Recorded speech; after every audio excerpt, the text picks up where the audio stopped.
Hi, welcome to Mathematics with Tom. I am Tom, and today we're going to look at section 6.2 in our book, and this is called diagonalizing, or diagonalize the matrix A. So here we go. Let A be n by n and have n unique non-zero eigenvalues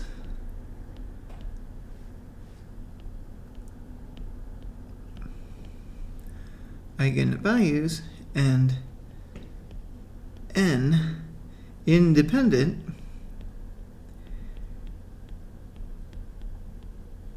eigenvectors.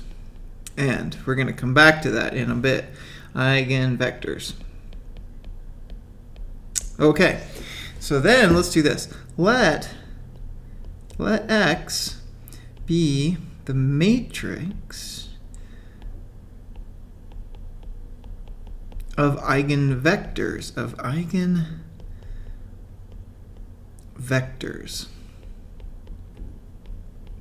Okay, so then X would be the matrix that would look like this.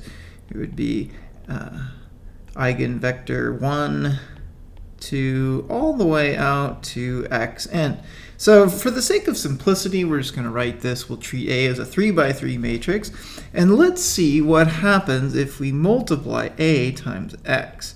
So A times X, so this is going to be the matrix of A times the matrix of X. We'll use eigenvector 1, eigenvector 2, and eigenvector 3. Well, what this gives us is this is this is going to give me a new matrix of AX1, AX2, AX3. Now think about this though, because if x1 is an eigenvector, then ax1 is the same as lambda 1 x1, and ax2 is lambda 2 x2, and ax3 becomes lambda 3 x3. Now we're doing something interesting. So let's see what this becomes. Think about this for now. The question then is, we have this. I'm going to just rewrite it again up here. I have my lambda 1 x1, lambda 2 x2, lambda 3 x3. Now, what happens here then is this is a 3, in this case it would be a 3 by 3 matrix. So this lambda 1 x1 is the same as thinking of this as the matrix of lambda 1 x1 plus 0 x2 plus 0 x3. That was the linear combination of the columns of A. And then my next column, lambda x2, is going to be 0 x1 plus lambda 2x2 plus 0 x3. And then my third column, when I went A times x3, it gave me the linear combination of 0 x1 plus 0 x2 plus lambda 3 x3. Well, wait a minute. What does this equal? This is in this first column here. This really just says that you have the matrix of X, the matrix of x1, x2, x3 times you have the vector lambda 1, 0, 0. Then the second piece here, this just says you have the linear combination of the columns x times 0, lambda 2, 0. And finally, the third column of AX is going to give me 0, 0, lambda 3. Well, look at what we've got. So when I started with the matrix A, I multiplied it by x. It's x, the matrix of eigenvectors, and I look at what I got. I got the matrix of eigenvectors again times another matrix of a diagonal matrix of eigenvalues, and we call that capital lambda. We use this symbol here. And notice that we said that the vectors of x are independent. So I can multiply both sides by x inverse. So x lambda x inverse. Well, that's just a. In other words, if what we've done is we've taken a, we've written it as x lambda x inverse. Wow, this is a diagonalized.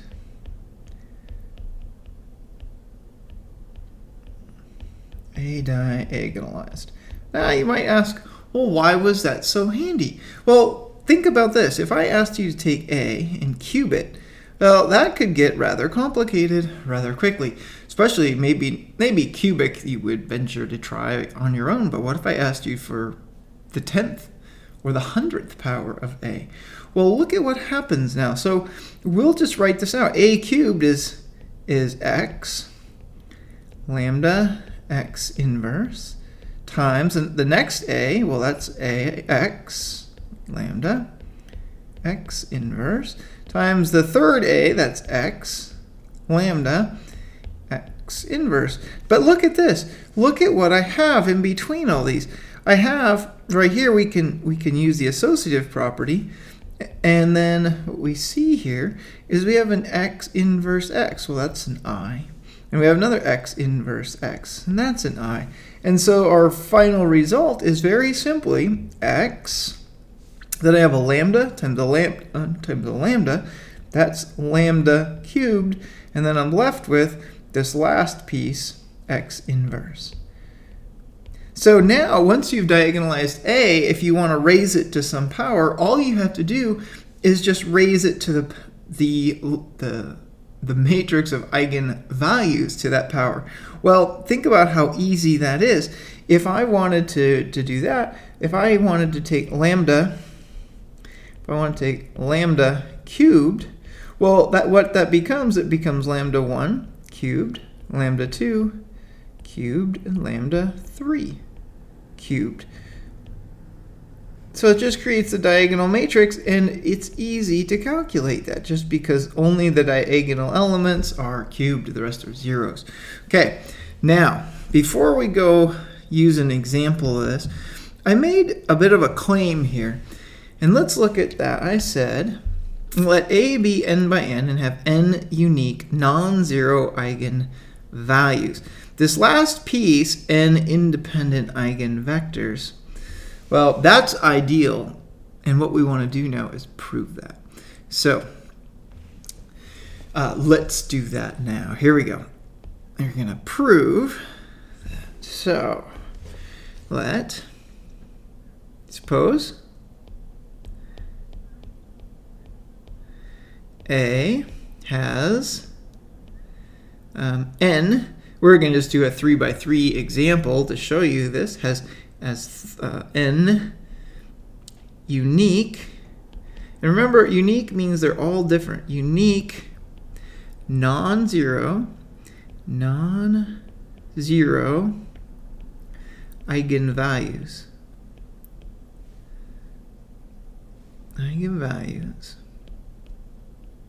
Oops.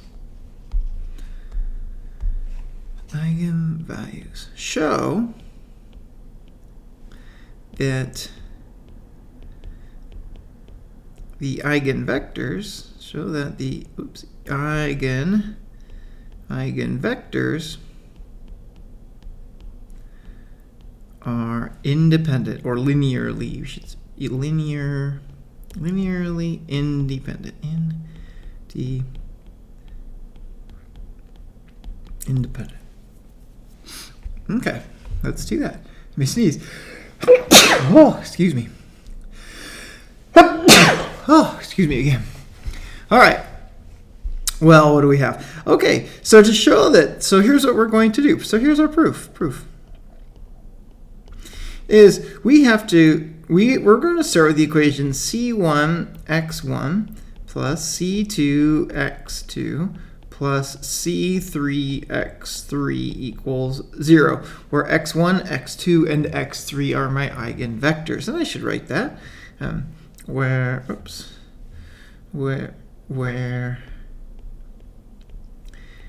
xi's are eigenvectors. Show ci's are all exactly 0. Okay, that's our mission. Let's do that. So I'm going to keep very careful track of this. So I'm going to start with rewriting my proof line again. c1x1 plus c2x2 plus c3x3 equals 0. And I'm going to call this equation 1. Actually, I'm going to label every single equation today. First thing I'm going to do is we're going to multiply a times equation 1. So this is going to give me c1ax1 plus c2ax3. Oops, ax2 plus c3ax3 and a times 0, which is going to be 0. So that's equation 2.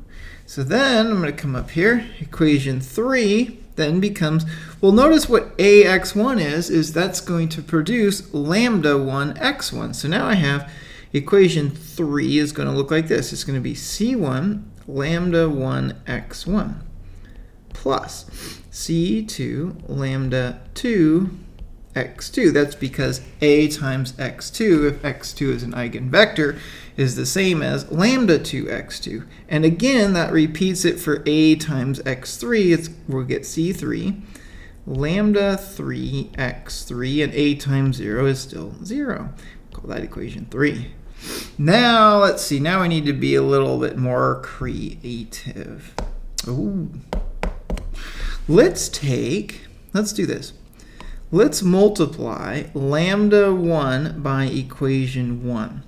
So when I do that, I'm going to bring that up a little bit. So we're going to go lambda 1 times equation 1. So I'll get c1 lambda 1 x1 plus c2 lambda 1 x2 plus c3 lambda 1 x3 equals 0. We'll call that equation 4.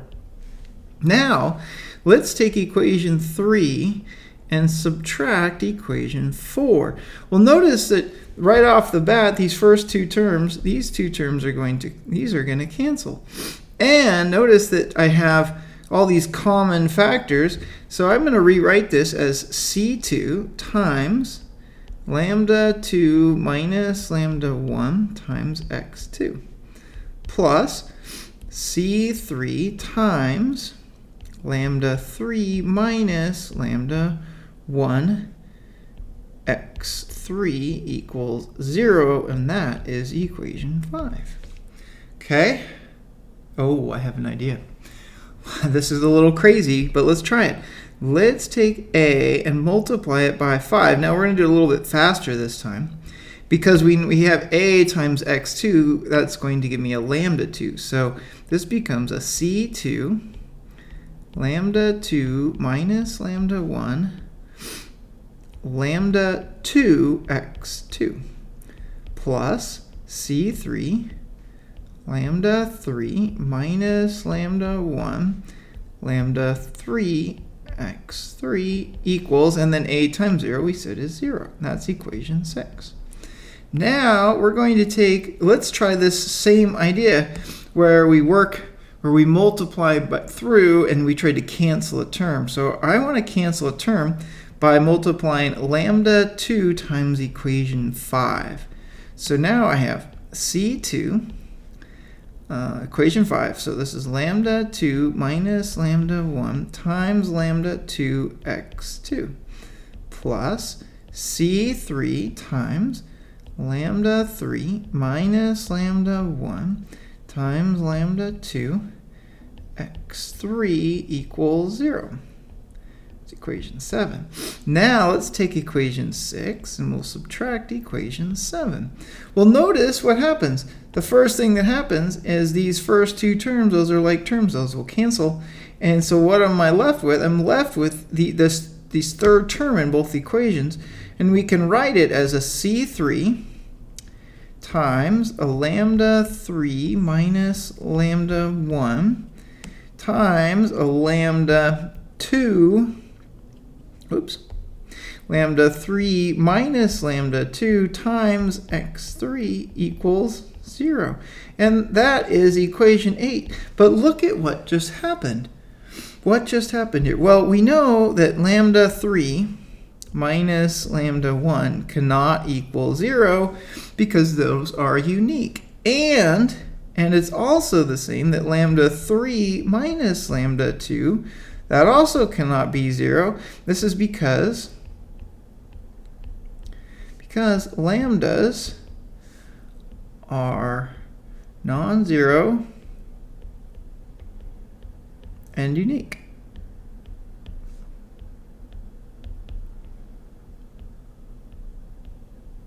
Well, wait a minute, but x3 is an eigenvector, and we know that eigenvectors, to be 0 doesn't do us any good, so x3 is also not 0. Then that means, thus,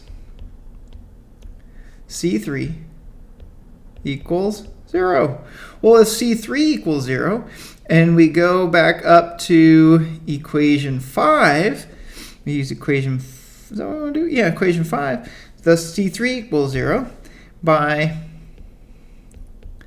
equation 5, c2 has to be 0, and you could use equation 1 now, well, yeah, equation 1, and by equation 1, c1 also has to be 0, and there is our conclusion that the